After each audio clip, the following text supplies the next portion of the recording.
Well, if you listen to Monday's pod, during the Ask Alexi segment, we listened to a voicemail in which someone suggested that Weston McKennie and not Christian Pulisic was actually the biggest American snub from that Guardian Top 100 list. And then I wondered aloud, if you were to put together a U.S. player power ranking right now, would Weston McKennie be at the top? That got Sean Sullivan thinking because people love lists.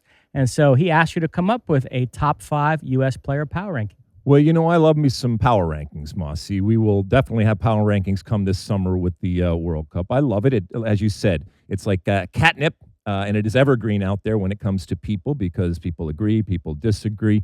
As I always say with my power rankings, these are my power rankings, all right? You can get your own, and they are designed to titillate, and they change. And they change constantly. Interesting thing about this one, and we had to clarify this, and I want to make sure that we do before we get into and I only went for 5 at this point, just top 5 power rankings.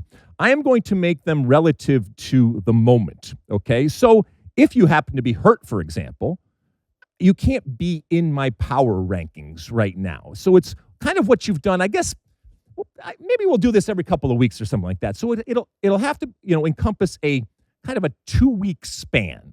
So if you are, like I said, hurt, doesn't mean you're not a great player, doesn't mean you possibly couldn't be at the top of my power rankings, but you got to be playing and doing well. And there are other great players that maybe have just been consistent throughout a long period of time that maybe they'll suffer because somebody is kind of shot to the top. It's almost like a music list, if you will, in that you have these one-hit wonders, or you have these ones that shoot to the top, and yeah, you have your consistent, huge artists out there. So I just wanted to preface that before I went into this. And I went, so I'm going to go 5, 4, 3, 2, 1. Are you ready? Are you ready, my friend? I am ready. Okay, so number 5 is Alex Freeman. He has kind of, rocketed to this top 5, if you will. Malik Tillman, a little bit more consistency, certainly, than a Freeman or something like that, but has had a really good period right now. And so I think that that's legitimate at number 4. Brendan Aronson, I think he's just been consistent now for weeks, months, if you will. And I don't think that there's anybody that has maybe changed the perception of him relative to making the World Cup team or even being on the field and doing well more so than Brendan Aronson and what he's done. And we've talked about his ceiling and what it is or what it isn't, but he is obviously has some completely different ideas about what his ceiling is, and it's wonderful to see. Tessman is that maybe one-hit wonder type of thing. Wonderful moment right now, playing consistently 90 minutes, and being on the field when they are doing well.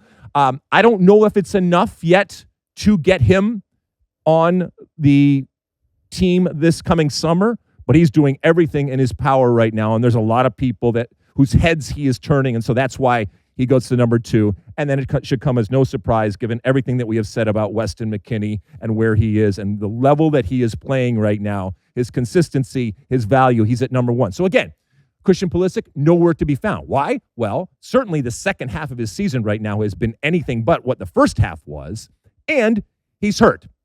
Coming back, which is great, and so who knows? He could come back with flying colors and do wonderful things. And because of who Christian Pulisic is, I think it's easy for him to skyrocket back into my power rankings there. Anything you agree or disagree with here or just take issue with? It's interesting because you're the form of fallacy guy, but for this project, you leaned into recent form. I think if you were to put together a best U.S. player list in general, Weston McKennie is the only one that would survive and would appear on that list as well, because you would still say guys like Pulisic and Tyler Adams and Chris Richards and Antonee Robinson are the best U.S. players, but they just happen to be either injured or out of form, so you went with these guys. Yes, but if, for example, we were talking about, and we will talk about Tyler Adams coming back, but if some of these players come back and they're just okay, yes, they do get the benefit of the doubt because of what they have done in the past, but not completely. In that, I think some people, and I mentioned guys like Tanner Tessman and Alex Freeman, maybe because they are playing and playing consistently, I think they're going to have something to say, even with some of these players coming back. So it'll be interesting. I would love nothing more than everybody was healthy and everybody was playing, including, like you said, Tyler Adams and Jedi Robinson and Gio Reyna, and in a week from now, we're also going to put into those the MLS players that are coming back online here. So there will be a lot of different things if I'm just going with 5 every couple of weeks.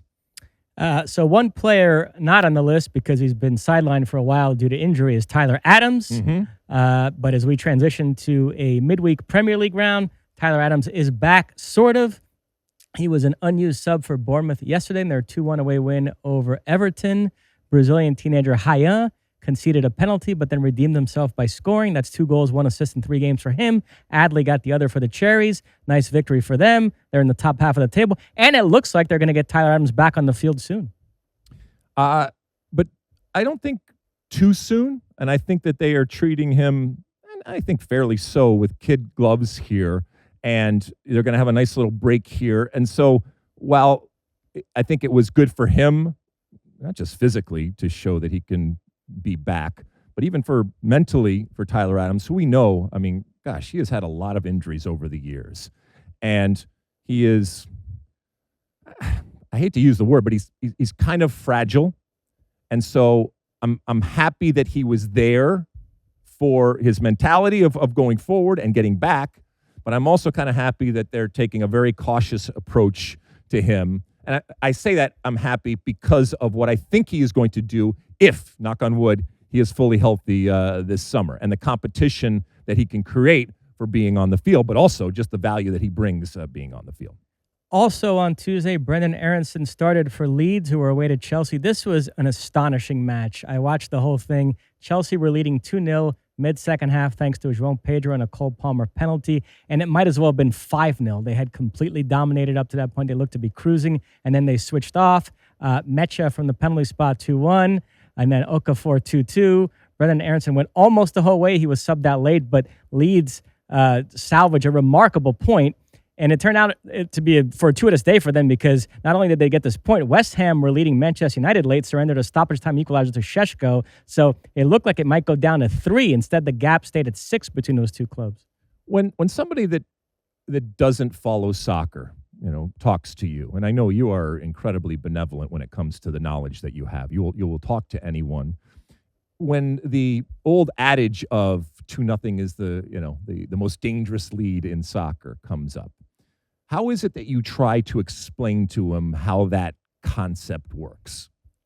Well, I should say I've always found that expression to be kind of dumb, but to the extent that there's any validity to it. You start off with calling the person dumb, okay, and this thing dumb, but you still go on because you are the person you are to explain it, right? I guess a 2-goal advantage might cause you to do what I just said Chelsea did, to switch off and think you're in better shape than you are, and then the momentum of a match can switch like that.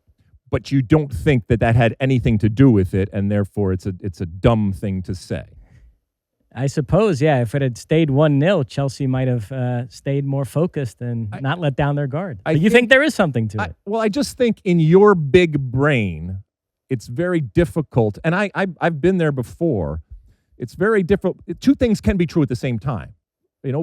Yes, being up 2-0, you should be so lucky, right? It means you're winning, and it means you scored 2 goals. I mean, the best laid plans when it comes to managers and coaches around the world, that's what you want to do. But yes, there is an element of taking your foot off the pedal. I think in human beings, and obviously that manifests at time in sports. And especially if you're playing a team, in this case, we're talking about Chelsea versus Leeds, where you think, okay, it's done and dusted. That's it. And I think it's a kind of natural thing to have happen. All coaches and managers, they try to guard against it. Even players try to guard against it. But I think, this is what I would hope, Mosse, because you will be asked this again this summer because all these people are coming into the tent. I think that you can find a better way, not a better way, but a more, a kinder way to explain this effect that happens. Because I do think there is something to it. But in no way, shape, or form should any player, fan, coach not want to go up 2-0 because of this possible effect that happens. Incidentally, I was very glad Brendan Aronson started because 3 Brazilians started for Chelsea, João Pedro, André Santos, and Estevão. And so I was going to watch this match anyway, but with Aronson starting, I could pass it off as me doing work. Right. Preparing for the pod. Exactly. All right. Where do we go to now? Today, Wednesday, Manchester City claimed a comfortable 3-0 home win over Fulham. Semenyo, who joined from Bournemouth in January and has been a terrific signing for them, O'Reilly and Holland with the goals. And it's interesting how the order of the games can affect our perception of the title race. This knocks it down to 3. Arsenal have a tricky game tomorrow away to Brentford. So all of a sudden, Arsenal with some pressure here when they take the field tomorrow. It's just a quirk of the schedule, obviously, because they have a game in hand, Arsenal, but right. So, but it's nice to see them kind of be put under this pressure because 3 is obviously very, very. Here's another one you can talk to your friends about. 3 is different than 9. Okay. Now, second straight match for Fulham. Antonee Robinson, an unused sub. What do you make of that? Yeah, I mean, so from a competitive standpoint, it's you probably don't want to be involved in this one. Although it's Man City and there are plenty of teams, including a team like Fulham, that would say, all right, well, we'll live to fight another day. That he was there and an unused sub, yeah, it's a little concerning to me because this isn't just any player. I know we talk about him, from a U.S. men's national team perspective, but even if you took that out of the equation, this is a guy that for a number of years was in pen playing there on that left-hand side. Now, is it because whatever injury he has had has now made him lesser of a player, or he's still not back to where he needs to be? I don't know. Maybe it's a combination of both of those things. But yeah, it's a little concerning that he is not there for a player that has been such an impactful and valuable player, not just for Fulham, but the way people have viewed him outside to not be there. This upcoming weekend in England, we have the FA Cup 4th round. Norwich City will host West Brom. Josh Sargent still frozen out and still no deal with Toronto. And the interesting development there is that on deadline day, Norwich acquired the striker Mohamed Touré, an Australian international, and he has 4 goals in 2 games. He got one against Blackburn and then a hat-trick against Oxford.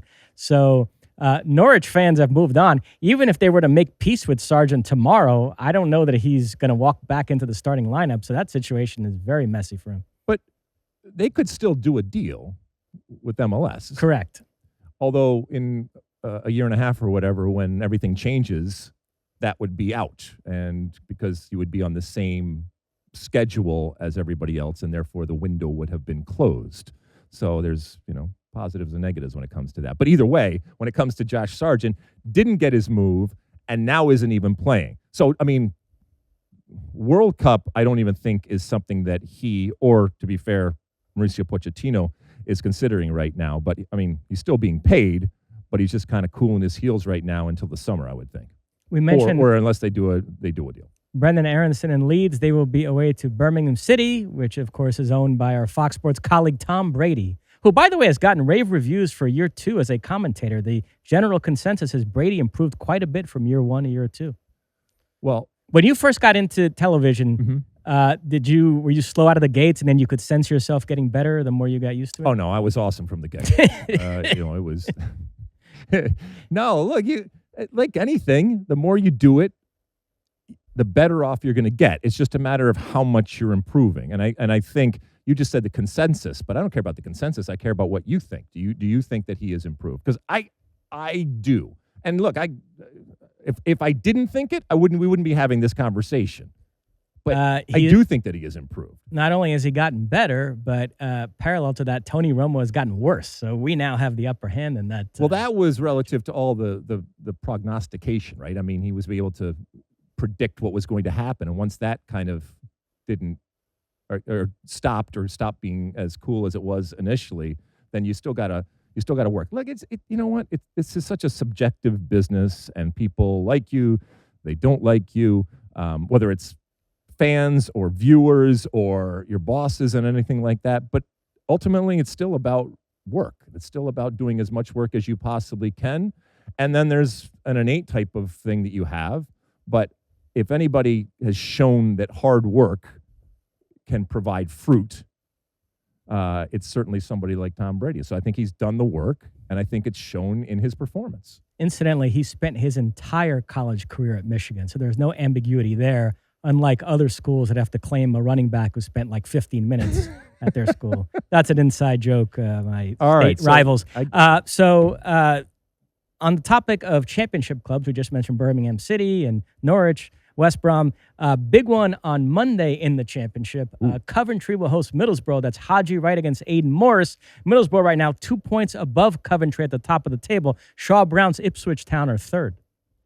And both of these players from a U.S. men's national team perspective, I think, are on the outside looking in when you talk about, I'm just not Haji Wright, but Aidan Morris. You had mentioned, who did you mention? Yeah, you mentioned when you were talking about DK and those types of players. I think that Haji Wright is going to be there. Again, he can play multiple positions, which I think makes him more valuable. You know, the Aidan Morris, we talked about him a couple weeks ago, and I still don't think he is, well, he's nowhere close to my power rankings level right now.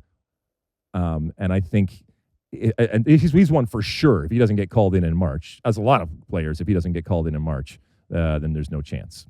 We go to Serie A next. On Friday, AC Milan will be away to Pisa. It sounds like Pulisic will be back for that game. He's been sidelined due to injury. Interesting news regarding Pulisic.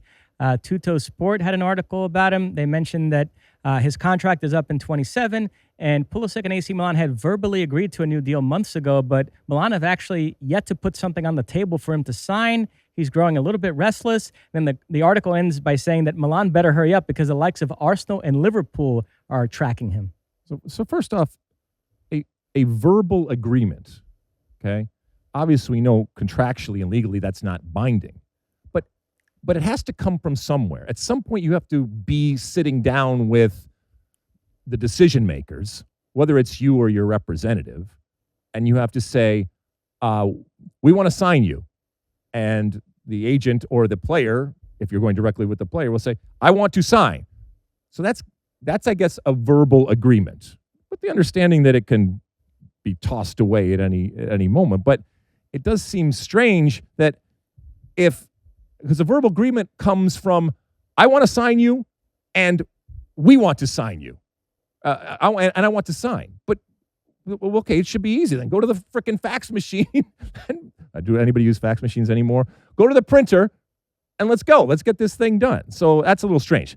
More interestingly is the potential, and this is media.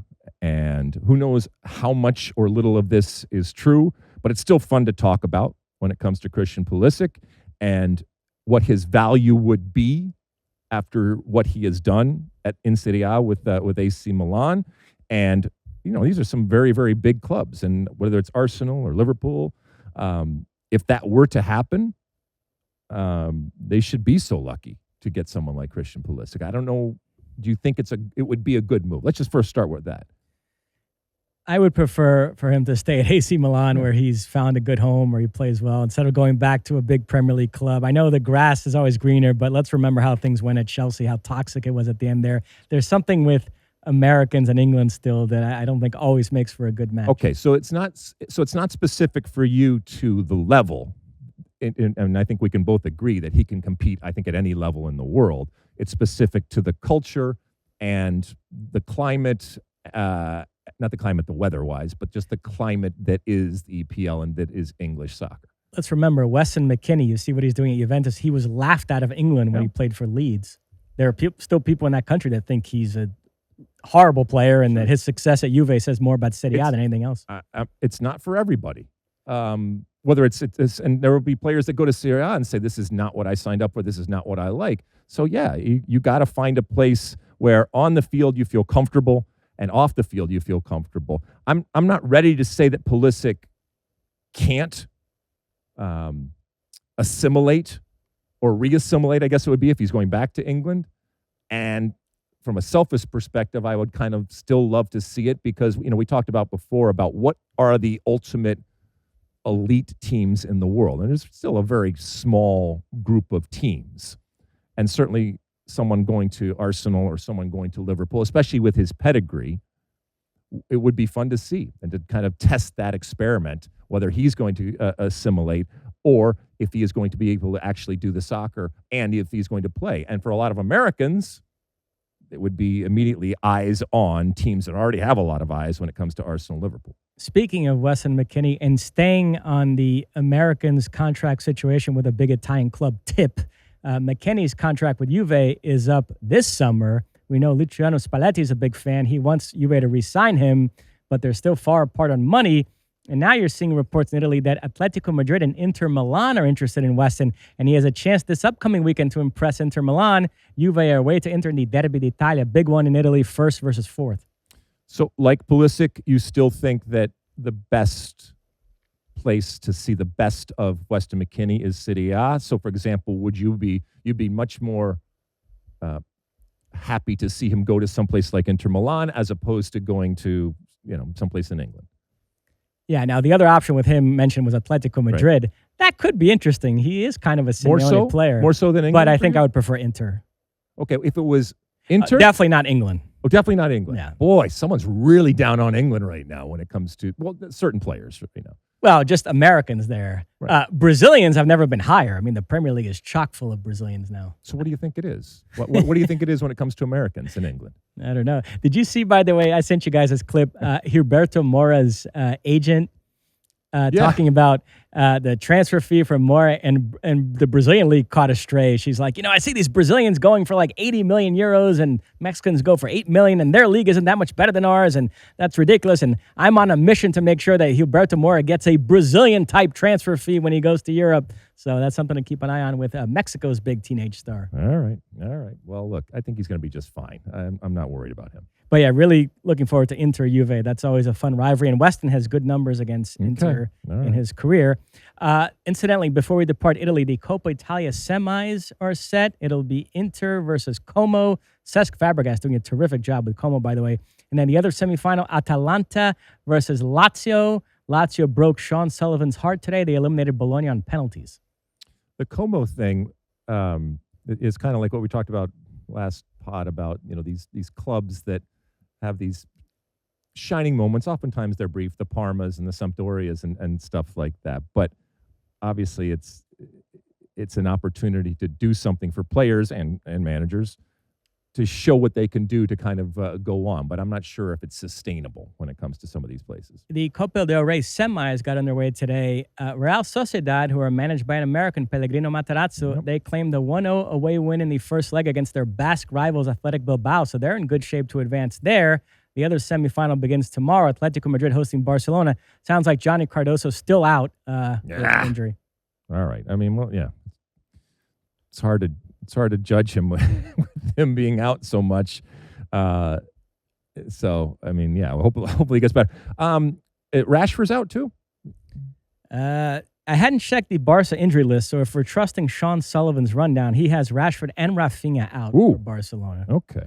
All right. Well, I'm not worried. I think Marcus Rashford has a much better chance of being stateside and playing soccer this summer than Johnny. Back to Pellegrino Matarazzo. He has a big few days here. Obviously, this game today was huge. And then at the weekend, Real Sociedad are away to Real Madrid. Ooh. He just beat Barcelona. If he knocks off Real Madrid this weekend, then it becomes a major story. He's going to start to get linked to some bigger jobs. I mean, we had talked about last show about the possibility of him coaching the U.S. men's national team in the future, and absolutely he should be on lists. But who knows? He might have even bigger fish to fry when it comes to opportunities if he keeps doing what he's doing. On the managerial front, Roberto De Zerbi is out at Marseille, so Timmy Weah will have a new coach. We'll see who they bring in as a replacement. De Zerbi already being mentioned as a candidate for Tottenham. That job is available because they sacked Thomas Frank, and as we know, anytime the Tottenham job becomes available, Mauricio Pochettino's name comes up, as it has. I presume that's for after the World Cup. I don't think anybody seriously thinks he would leave the U.S. now to take that job. But we did get an Ask Alexi question about that. And also, Pochettino gave an interview in England recently that had you scratching your head. So should we save all this for the Ask Alexi segment coming up? We will, but just before we go, if you play for any length of time, inevitably you are going to be in a situation where the coach gets fired. Right? That's just the way that it goes. Coaches, managers get fired all the time. And it's always fascinated me, the dynamic within a club when it comes to players, when, a new coach comes in, and different coaches do different things. Some come in and clean house immediately, and right from the get-go whether you are one of their guys or not, and they make it very, very clear. Some do it in a really effective and kind of respectful way, and say, "Look, you might be good, but we're moving in a different direction," and they're honest about it. Some bide their time. Some don't tell you at all. Some you have to go to get the information, but it can be almost cathartic, and a weight can be lifted off of whatever is not going well to have made a change. And we've talked before about the bump that sometimes managers have coming in, just seeing from the outside, or even sometimes from the inside if they're raised from above, from within, about changing the things and immediately ingratiating that only lasts so long. But those locker rooms and those training sessions, they can be drastically different when somebody new walks into town. We dealt with this recently when Kyla Morris was fired. I know we said on the air it was Kyla's choice to leave, just to be nice to her, but we know what really happened there. Tripp brought in as a replacement. Well, there's also the outside media way that it is portrayed, and then the realities that are happening behind the scenes. So, yeah, we understand that. All right, well, anyway, good tease when it comes to Coach Pochettino, because we got some stuff to say after he said some things. You like that clip? Well, my State of the Union podcast drops twice a week right here on my very own YouTube page. The only way to stay up to date is to hit that subscribe button down below. Size the day, and see you soon.